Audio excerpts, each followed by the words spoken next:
Hello there and welcome back to another installment of SCP Readings with your reader here, Gmo Dawn. Today we're looking at SCP-432. There is a link down in the description for you to follow along as I read out loud.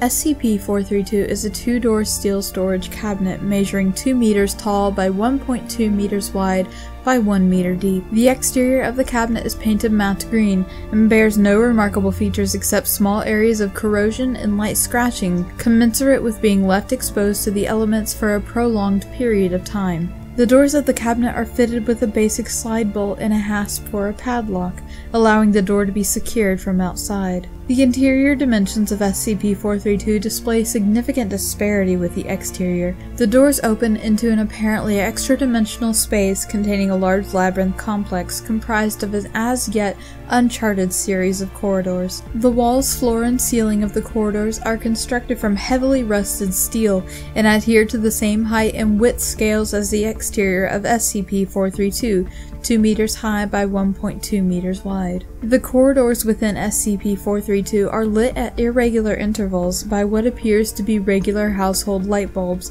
secured to the walls in wire mesh fittings. Many of the bulbs observed flicker, and numerous others are burned out or broken. In places, several large-gauge steel pipes have been found bolted to the walls of the tunnels. These pipes are notably cold to the touch and contain flowing water, although the source and destination of the pipes and water are unknown. Many of the pipes observed are in obvious need of repair and leak cold, average of 3 degrees Celsius, water. Analysis of this water has revealed a low oxygen content and trace amounts of iron oxide, but the water is otherwise potable. The exact size of the labyrinth complex to which SCP-432 connects cannot be accurately measured, as each time the doors of the cabinet are closed and then reopened, the entrance created by the cabinet apparently moves to a different section of the maze. The fate of personnel within the maze when the door is closed is unknown, although remains discovered within the maze suggest starvation is a likely outcome. Other remains, coupled with additional evidence gathered during exploration, suggest that the labyrinth contains a large predatory inhabitant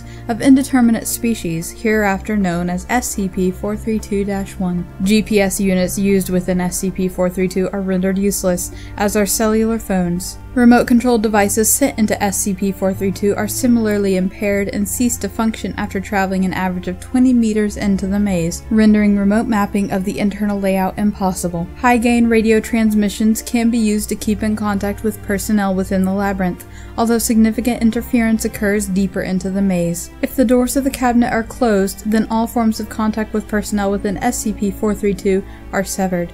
Additional notes: SCP-432 was discovered in an abandoned industrial complex in Blank, UK. It came to the attention of the Foundation after Dr. T. Small heard reports of several homeless people in the area disappearing after staying in the complex. Upon investigation, Dr. Small discovered the cabinet at the center of an abandoned steel mill, surrounded by a number of sleeping bags, bags of clothing, and other personal effects, suggesting a number of homeless persons had recently made camp there. SCP-432 was unlocked, but the door closed upon discovery. After exploring the immediate area beyond the entrance, Dr. Small exited SCP-432 and summoned Foundation personnel to transport the cabinet to Sector 25 for analysis. Currently, blank expeditions have been sent into SCP-432 to attempt to chart its internal geography. To date, blank D-Class personnel have been lost within the maze.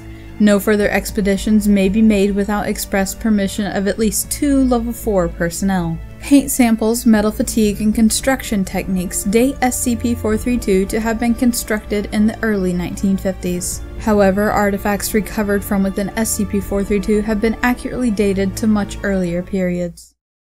Now, following in this SCP document are several exploration logs, which I will save for another video as the exploration logs are quite long and worthy of a video on their own. He'll more than likely be followed by this video pretty shortly. As for my thoughts on this SCP, I do enjoy the idea of this cabinet being, perhaps, a doorway to a completely other dimension. It's bigger on the inside, dimensionally transcendental. Basically, it's a TARDIS with a predatory creature living inside. I believe there was actually a game created out of this SCP, and I've been wanting to play that game for some time now, but just never got around to it, so who knows, maybe I'll do a let's play of it on this channel if you guys would enjoy to see that. Anyway, that has been SCP-432. Thank you for joining me on this reading. Like, comment, subscribe, and I will see you guys in the next one.